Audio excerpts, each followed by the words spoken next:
Claude responded. My father grabbed the edge of the dining table with both hands when my daughter stood up and spoke. My father grabbed the edge of the dining table with both hands when my daughter stood up and spoke. Not to steady himself, his knuckles went white, fingers pressing hard against the wood, like he needed something solid to hold on to while the world rearranged itself around him. My name is Nora Scott. And the 9-year-old who had just spoken those words at our family dinner table was my daughter, Lily. She was calm. Her hands were at her sides. She had not rehearsed what she said, I know, because I had not told her anything. She had figured it out herself. I didn't leap across the table. I didn't say a word. I sat completely still and watched my father's face do something I had never seen it do in 41 years. But I'm getting ahead of myself. Let me tell you how we got here. The dinner was at my parents' house in Ridgemont, the suburb outside of Columbus where I grew up and where my parents had lived for 37 years. It was a Sunday in October, one of those evenings where the sky turns dark fast and the kitchen windows fog up from all the food on the stove. My mother had made her pot roast. There were 7 of us at the table: my parents, my older brother Dale, his wife Constance, their teenage son, my daughter Lily, and me. It felt, from the outside, like an ordinary family dinner. I had spent years cultivating that impression. To understand this moment, you need to understand something about the family I grew up in. My father, Gerald Holt, built his identity around financial control. Not wealth control. He had worked 40 years in commercial insurance, managed money carefully, and had strong opinions about who in the family understood money and who did not. In his accounting, I did not. I had always been the one who needed guidance, the one who made emotional decisions, the one who didn't think things through. My brother Dale was the golden one, steady, employed, practical. I was the one who had left a stable accounting job 11 years ago to start something of my own, and in my father's mind, that decision had permanently disqualified me from being taken seriously. My mother, Evelyn, was not a cruel woman. She was a follower, in the specific way that people who love peacekeeping become followers. She deferred to my father in almost everything, and over the years she had repeated his opinions back to me so many times that I think she had genuinely stopped knowing which ones were originally hers. She was kind when he was kind. She was dismissive when he was dismissive. That's not an accusation, it's just the truth of how that house worked. I want to tell you about 3 specific moments, because they're the ones that mattered. The first one happened 8 years ago, in the spring, about a year after I had left my accounting position and launched my consulting practice. Lily had just turned 1. I was exhausted in the particular way that only a new mother running a new business can be exhausted, and I had made the mistake of coming to Sunday dinner without enough armor on. My father asked how the business was going. I told him it was gaining momentum, that I had 2 steady clients and was bringing on a third. He nodded slowly, the way he did when he was about to say something he had been holding since before the conversation started. Nora, he said, you know Dale's firm is hiring, administrative roles, nothing fancy but stable, benefits. You should think about your daughter. I looked at him. I looked at my mother, who was suddenly very focused on the bread basket. I'm thinking about her, I said quietly. That's why I'm building something. He made a sound, not quite a laugh, not quite a dismissal, somewhere in between, and reached for his wine. My mother touched my arm and said gently, he just worries. I didn't. I drove home that night and opened my laptop at the kitchen table while Lily slept in the next room, and I reviewed the scope of work document for my third client, a regional logistics company that was paying me $62,000 for a 6-month engagement. I had signed that contract 4 days earlier. I had not mentioned it at dinner because I was already learning that my father did not update his understanding of me based on evidence. He updated it based on his own need. I filed that away not out of bitterness, but out of precision. I was learning what kind of man I was dealing with. That was the first time. The second time came 3 years later, and it cut deeper because it involved Lily directly. Lily had been diagnosed at age 3 with a processing disorder, nothing that would limit her. Her pediatric specialist doctor, Anita Chowdhury, had been clear about that, but something that required consistent support, occupational therapy twice a week, and enrollment in a specialized learning program at her school called the Pathways Program. The program was not cheap. My insurance at the time, a plan through my business that I paid for entirely myself, covered a portion of the occupational therapy, but not the supplemental school fees. I was covering those out of pocket, and I had set up a dedicated savings account specifically to ensure Lily's program costs were never a question. At Thanksgiving that year, my father asked, in front of Dale and Constance and their son, whether I had thought about what the program was really costing me. Not whether Lily was doing well, not how the therapy was going, the cost. I told him the program was covered. He raised an eyebrow. Covered by what? By me, I said. He exchanged a look with Dale, fast, almost imperceptible, but I caught it. The look that meant she thinks she has it handled. We know better. Constance changed the subject. My mother started talking about something unrelated.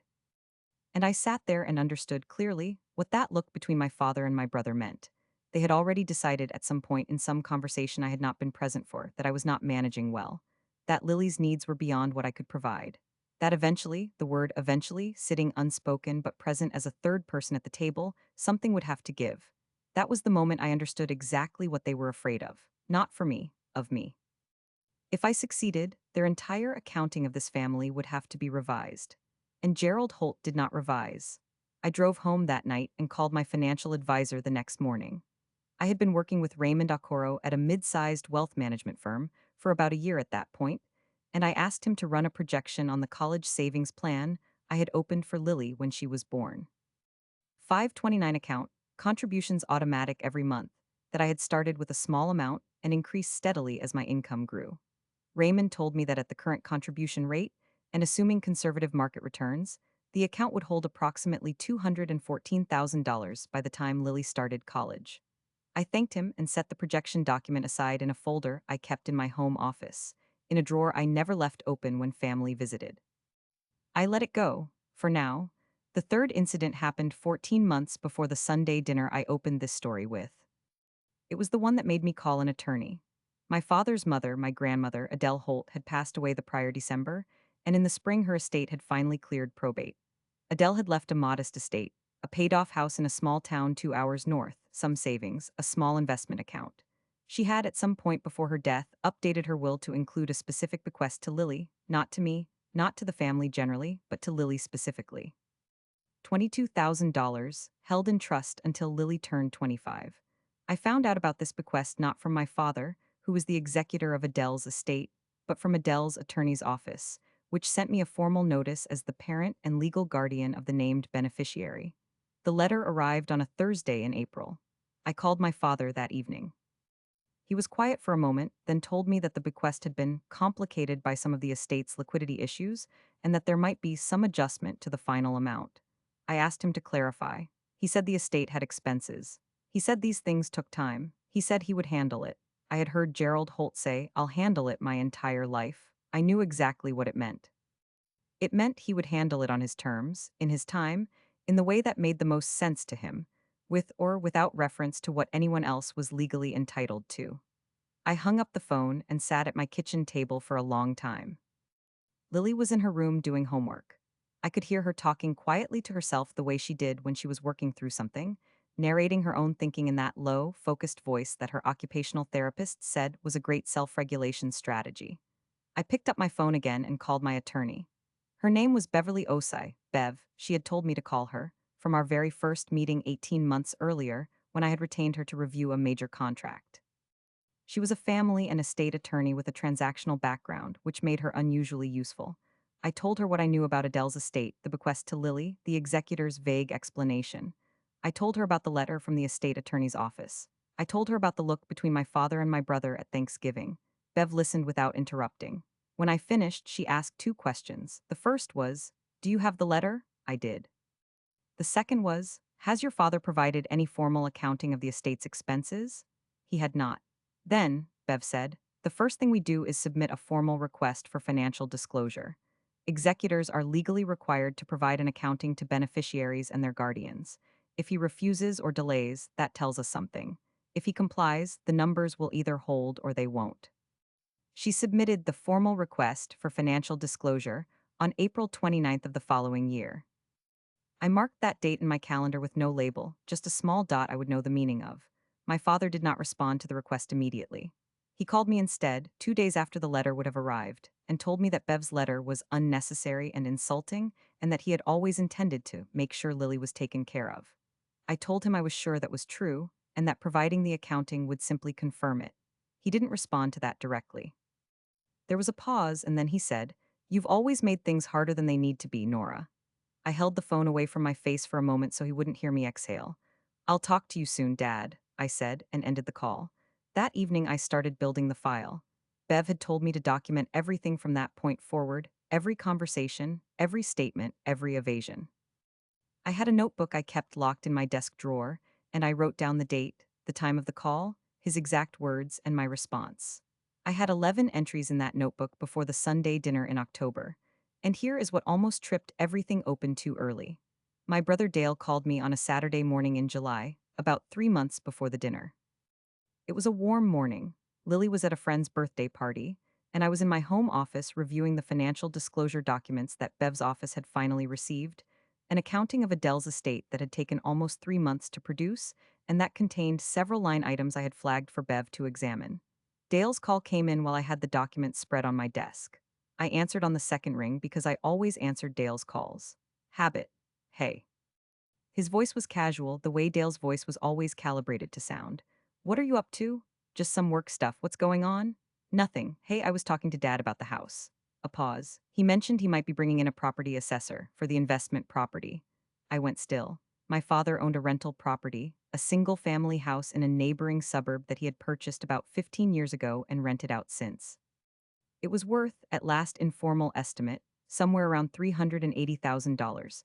That property had come up exactly once in a conversation about the estate, because Adele's will had included a clause, oblique but present, referencing my father's management of shared family assets.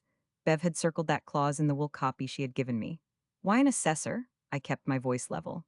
I think he's thinking about restructuring how it's held. Maybe moving it into an LLC or something.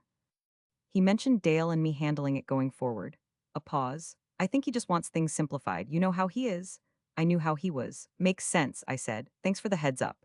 We talked for another few minutes about nothing, his son's soccer season, a renovation he and Constance were considering. When we hung up, I stared at the documents on my desk for about 30 seconds, then I called Bev. He's restructuring the rental property, I told her. Moving it into an LLC, Dale and himself. Bev was quiet for a moment. Is the rental property referenced in Adele's estate accounting? You circled the clause. I did, she said. Okay, here's what I want you to do. Nothing yet. Do not react. Do not ask your father about it. Do not let Dale know this call happened. What I want to do is pull the property records and cross-reference what he submits in the estate accounting with the current assessed value. And if they don't match, then we have a different conversation, Bev said. A much more useful one. I thanked her and hung up. I stacked the disclosure documents carefully, returned them to the folder, and locked the folder in my desk drawer. Then I went to pick up Lily from the birthday party. Listened to her talk the entire car ride home about the cake flavor and a game they had played, and felt, underneath all of it, the particular kind of calm that comes not from the absence of fear, but from knowing exactly where you are standing. That was the moment I realized how close to the edge I was operating, and how little they understood about where the edge actually was. I had 8 weeks before October.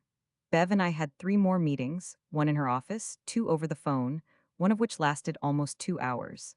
She had retained, on my authorization, a forensic accounting consultant to review the estate documents. The consultant's name was David Tambully, and when he called me to introduce himself, his first sentence was, Ms. Scott, I'm going to need you to send me everything you have, and I want you to understand that what I find may require us to escalate beyond civil remedy. I told him I understood. I also made one other arrangement during those 8 weeks, quiet and specific, that I did not discuss with anyone except Bev. Lily's occupational therapy, her twice-weekly sessions with Dr. Chowdhury's practice, was currently billed through my personal health insurance plan. That plan was good. It was one I had selected carefully and maintained without interruption for 6 years. But I had recently received a renewal notice, and I wanted to be certain that no family-related pressure, nothing that could come from my father's side of any dispute, could disrupt Lily's coverage. Bev helped me confirm, in writing, that the policy was entirely in my name, paid from my accounts, with no dependency on any family member for continuation. She also helped me document Lily's current care providers, frequency of visits, and the school's Pathways program enrollment, in a package that could be presented as evidence of established care if anyone ever tried to argue about what was in Lily's best interest. Nobody had tried yet. But I had been watching Gerald Holt long enough to know that when people like him felt cornered, they looked for leverage wherever they could find it. I was not going to let my daughter be leverage. In September, David Tambully sent Bev a preliminary summary. Bev called me the same evening she received it. She didn't give me the full breakdown over the phone. She asked me to come in the next day. I sat in her office on a Tuesday morning while Lily was at school. Bev's office was quiet and faced a small courtyard. She had the summary printed and slid it across the desk to me without preliminary. I went through it carefully. The short version: The estate accounting my father had submitted showed a rental income figure from the investment property that was approximately $41,000 below what the property's rental history, as established through external records, would suggest for the same period. The discrepancy spanned 3 years of Adele's estate reporting period.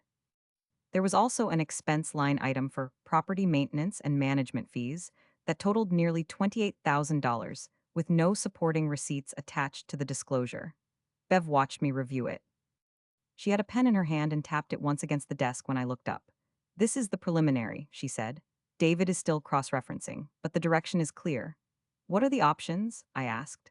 "Civil remedy first, we demand a corrected accounting and restitution of the discrepancy as it affects the bequest to Lily. If he refuses or stonewalls, we escalate to the probate court and file a petition for removal of the executor, which triggers a court-supervised accounting. At that stage, it becomes public record."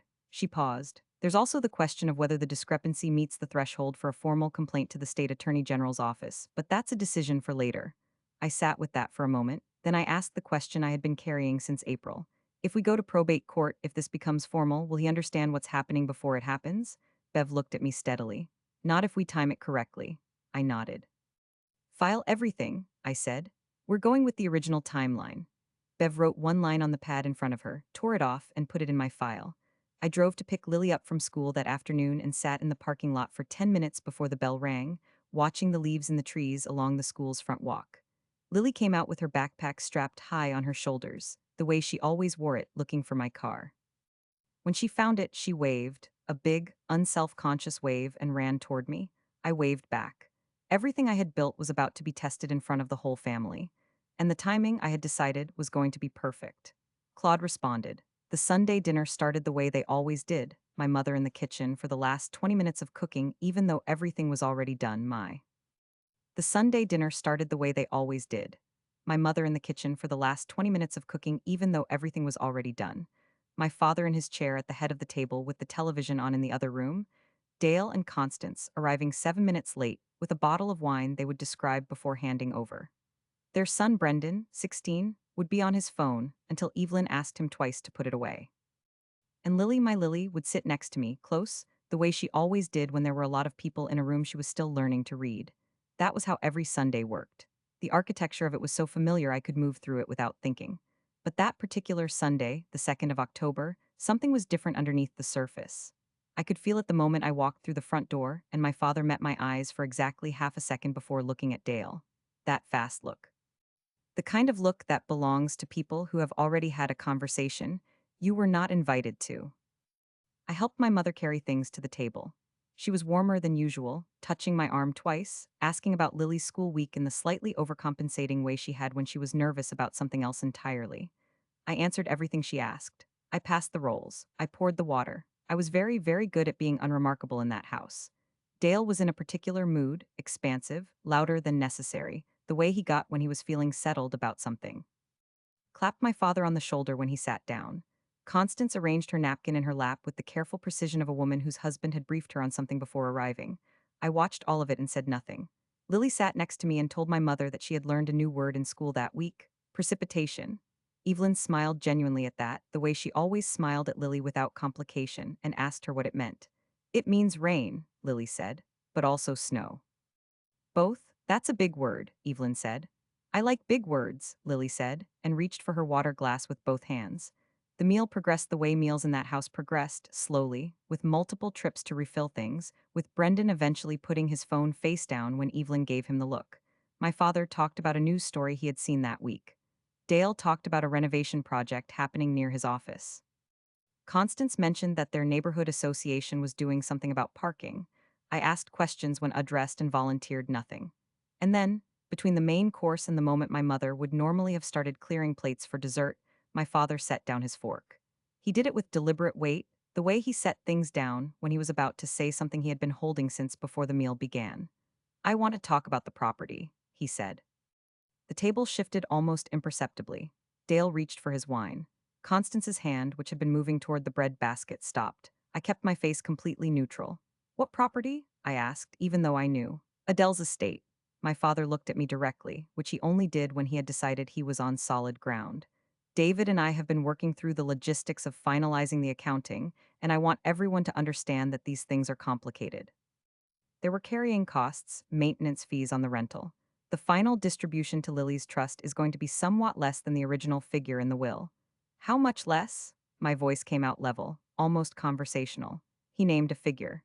He said Lily's portion would be $8,000 rather than $22,000. I heard Lily shift in her chair next to me. She was looking at the table, not at the conversation. She was a child. She didn't fully track what was being discussed, but she had picked up on the tone shift the way children always do. The animal awareness of a room's temperature changing. $14,000 in carrying costs and maintenance fees over 3 years, I said, still conversational. That's quite a lot. Property isn't cheap, Nora. Dale's voice had the patient quality of someone explaining something obvious. You would know that if you had ever. I'd like to see the supporting documentation, I said. The patience dropped out of Dale's voice. Excuse me? The receipts for the maintenance fees, I'd like to review them. The estate is still in probate accounting, and Lily is the named beneficiary of record, which means as her parent and legal guardian, I'm entitled to see the documentation for any expense that affects her distribution. My father's expression did something careful and slow. He didn't speak immediately. 2 full seconds passed. My mother stood up and began collecting plates that didn't need collecting yet. You've been talking to someone, my father said, not a question. I've been doing my homework, I said. The color came into Dale's face differently than it came into our father's, where Gerald went controlled and tight, Dale went red. This is a family matter, Nora.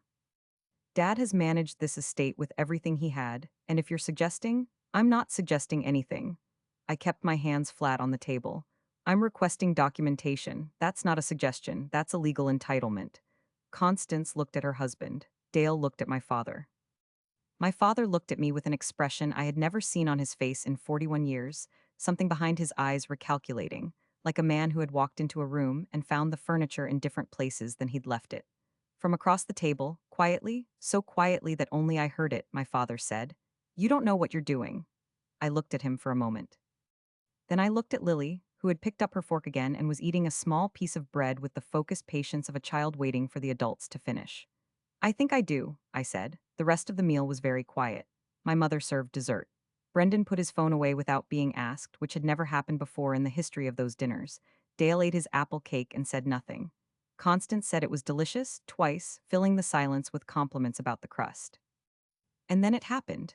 I don't know exactly what Lily heard, or exactly when she heard it, but I know the layout of my parents' house well enough to reconstruct it afterward. The hallway off the kitchen runs alongside the dining room, and the dining room wall is not thick.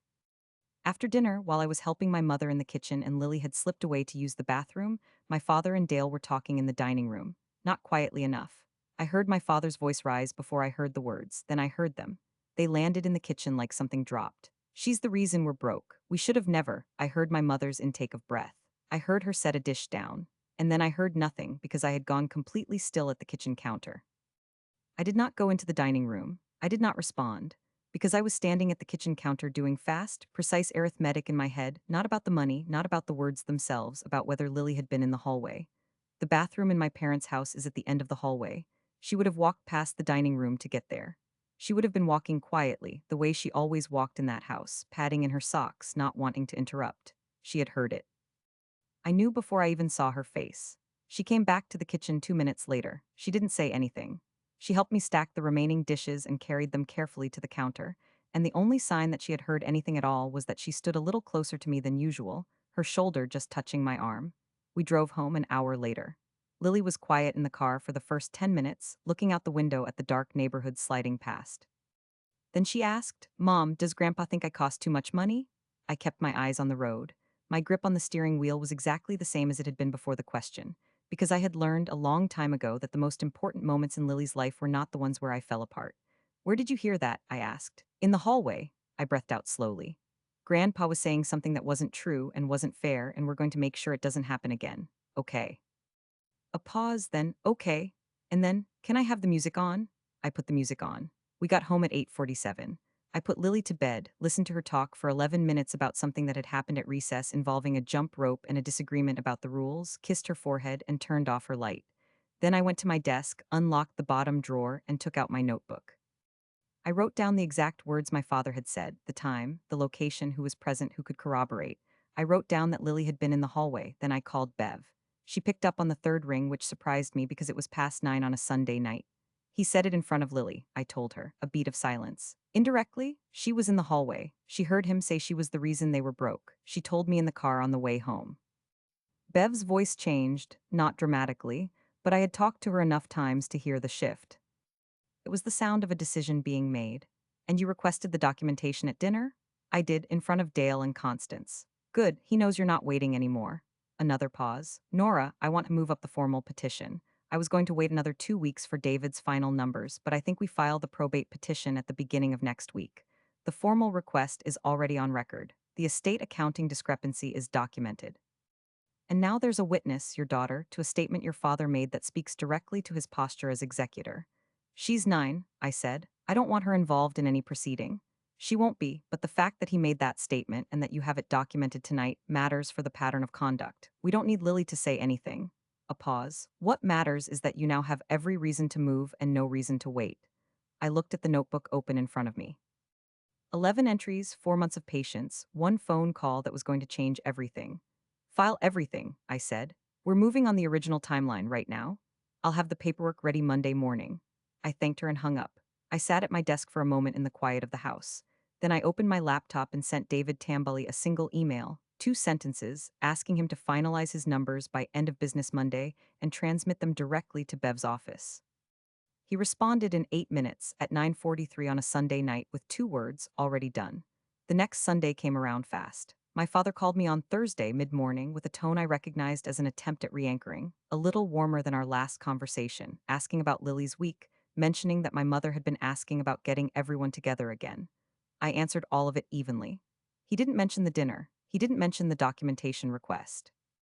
He mentioned at the end of the call that he was working through the estate stuff and that he hoped we could keep things family focused.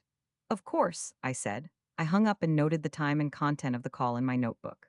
On Friday, Bev's office filed the formal petition with the probate court requesting a supervised accounting of Adele Holt's estate, removal of the current executor for cause pending investigation, and restitution of any shortfall to the named beneficiaries' trust. David Tambully's forensic accounting summary was attached as an exhibit. The discrepancy between the submitted estate accounting and the actual rental income history was documented at $41,200 over the 34-month period in question. The missing documentation for maintenance fees totaled $27,800. The petition was a matter of public record from the moment it was filed. Gerald Holt was served notice at his home address on Saturday morning, October 9th, at 9:22 in the morning. I know the exact time because I was at a park with Lily when Bev's paralegal sent me the confirmation. Lily was on the climbing structure, the tall one she had been working up to for a year, and she reached the top platform and turned around and found me immediately in the crowd of parents below. She waved both arms. I waved back. The look on my father's face the following Sunday, when he walked into his own dining room and found that Lily had something to say, told me everything about how his Saturday had gone. And I was still with her, all the way with her when she stood up. If you're still with me, stay. Because what happened next is the reason I am telling you this story. My father had called us to Sunday dinner again, which surprised me until it didn't. Gerald Holt was a man who believed that physical presence conferred authority, that if he could get everyone seated at his table, he could manage the shape of things. He had been served the petition 2 days earlier. He had not called me after receiving it. He had called a dinner. I came because Bev told me to. Let him think he still controls the room, she had said. He doesn't. But let him think it. I came because I knew what Lily had heard in that hallway the week before, and I had decided, not dramatically, not with a speech, that the next time my father spoke about my daughter in that house, it would be the last time. Dale and Constance arrived before us. My mother had made the pot roast again. Brendan was at his phone. The table looked exactly like every Sunday table in that house had looked for 30 years, the same salt and pepper shakers, the same serving bowls, the same overhead light that my mother had been meaning to replace for a decade. My father sat at the head of the table and looked at me with that recalibrating expression, the one I had seen at the last dinner, but tighter now. Controlled to the point of brittleness. Dale started talking about something work-related before the food was even served. Constance agreed with him at the appropriate moments. My mother carried things from the kitchen. I helped her. Lily sat at the table and told Brendan that she liked his shoes, and Brendan, caught off guard by a 9-year-old's sincerity, actually said thank you. My father let the meal proceed. He was waiting for something, I could see it in the way he watched me, the way he held his fork, the small muscle working in his jaw each time there was a lull in conversation. He was trying to find the moment to say something, to name the petition, to frame it as my betrayal before I could frame it as anything else. He waited too long. Lily stood up. She did it between the main course and dessert, which is exactly when children stand up at dinner, when the food is mostly done and the adults are still talking and the sitting still has gone on long enough. She stood up calmly, without drama, and looked across the table at my father. Grandpa, she said, with the directness that is the particular gift of 9-year-olds who are still unafraid of uncomfortable things, I heard what you said about me being the reason. Last week in the hallway, my father's hands went to the edge of the table. I found something in the attic, she said. At home, in Mom's attic, it's a picture of you and Grandma Adele and Mom when Mom was little, and in the picture, Grandma Adele is holding Mom's hand. She paused, processing her own thought. I think Grandma Adele wanted Mom to have things because she was holding her hand. Nobody moved. My father's knuckles were white against the table's edge. He opened his mouth. He did not speak. I don't cost too much, Lily said, simply, without accusation, the way a child states a fact they have decided is important. Mom works really hard. And then she sat back down and reached for her water glass. The silence lasted 4 full seconds. I counted them. And then I picked up the folder I had carried in my bag to that dinner, the one I had put together the night before, after talking with Bev, after deciding that Lily's words or not, tonight was the night, and I set it on the table in front of my plate.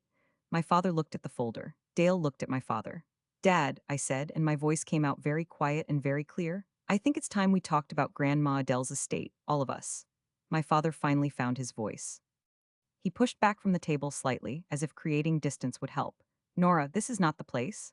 This is exactly the place. I opened the folder. You made this a family matter last Sunday when you said what you said. In this house, at this table, within earshot of a 9-year-old. So let's keep it in the family. Dale leaned forward. Whatever that is, it's David Tambali's forensic accounting summary. I slid the first page toward the center of the table so it was visible to everyone. David was retained by my attorney to review the estate accounting for Adele Holt's estate, which you are the executor of, Dad. His summary documents a discrepancy of $41,200 between the rental income, figures you submitted, and the rental income that property actually generated over the same period. My father's mouth moved. No words came out immediately. Then, those figures are there are expenses that aren't reflected in a simple rental, the maintenance and management fees.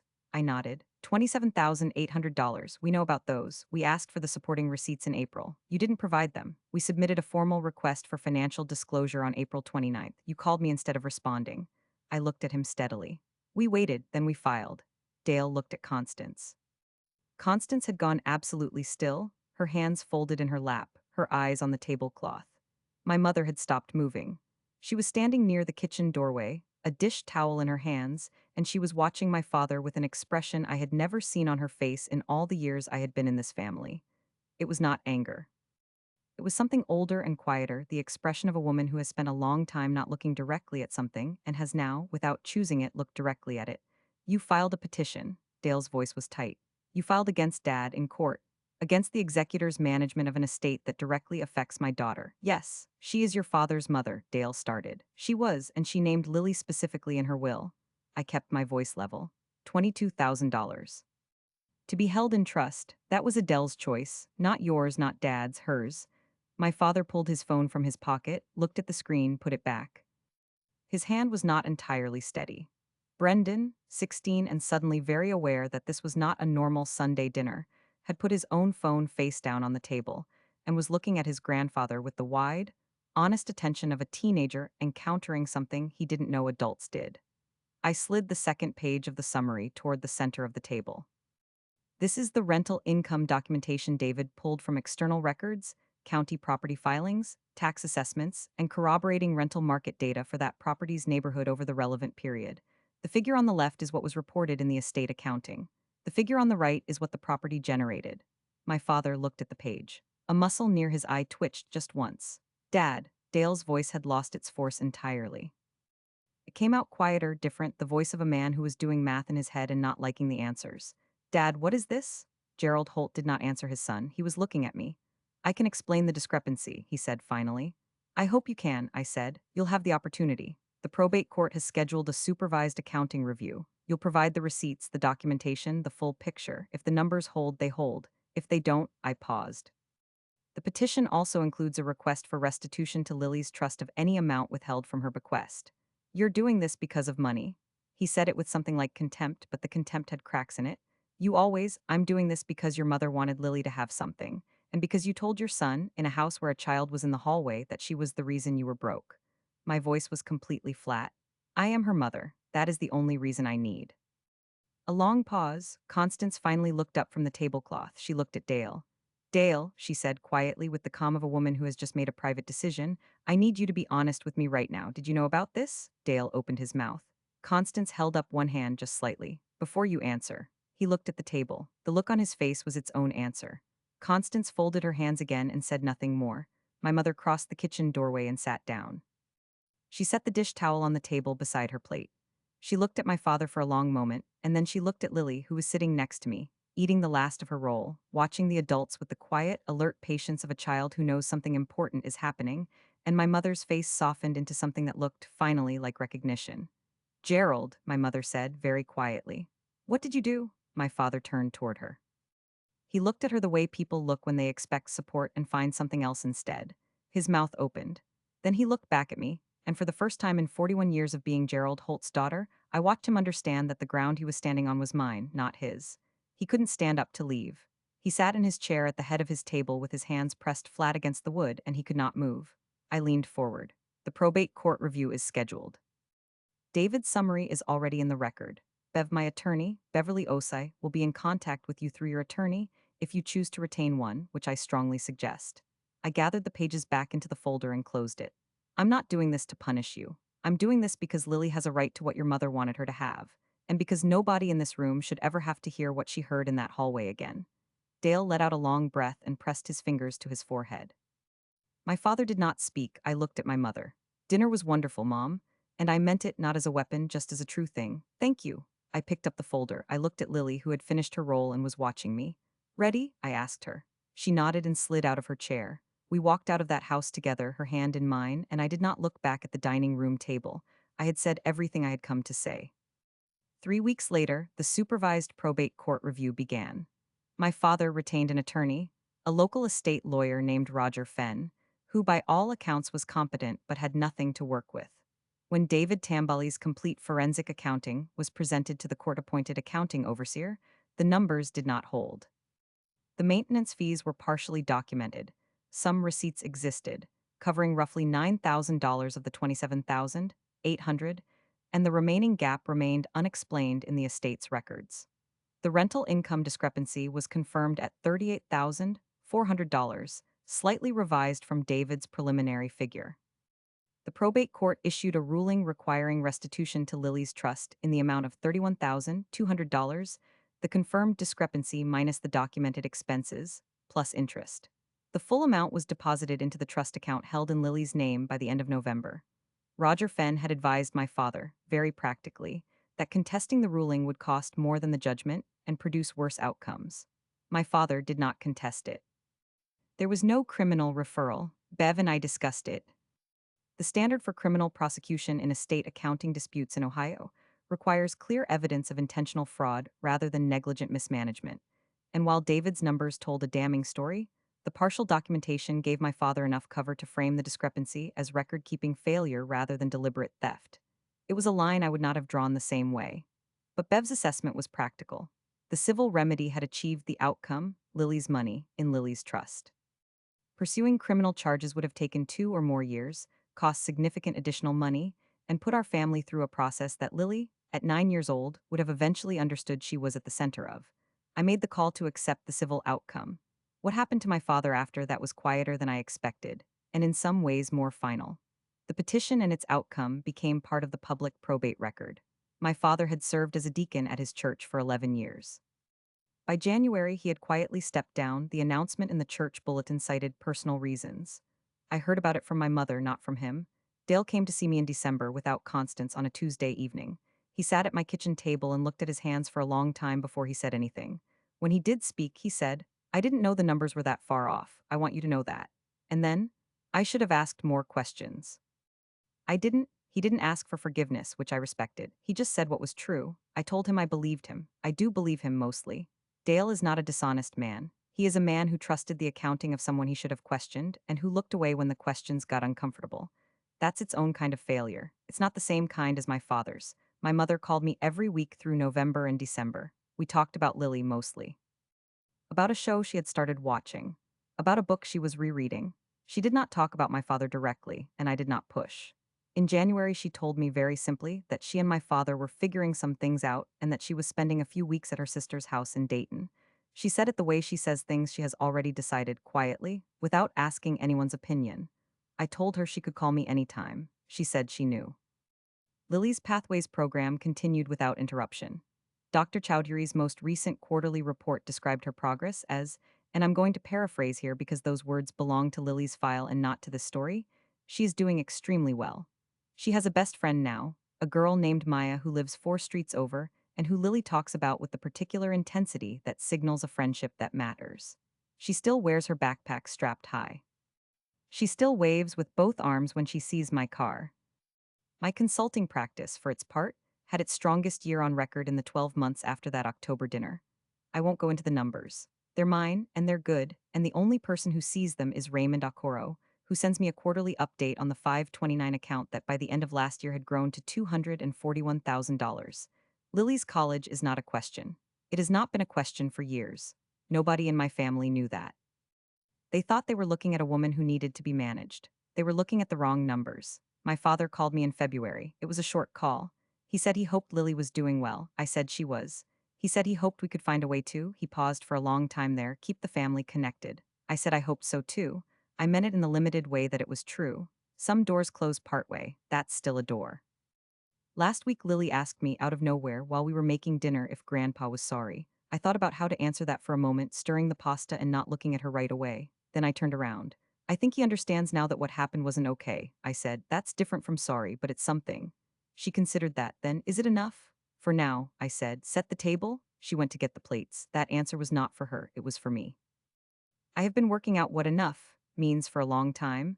How much accountability constitutes justice when the person you are holding accountable is your own father?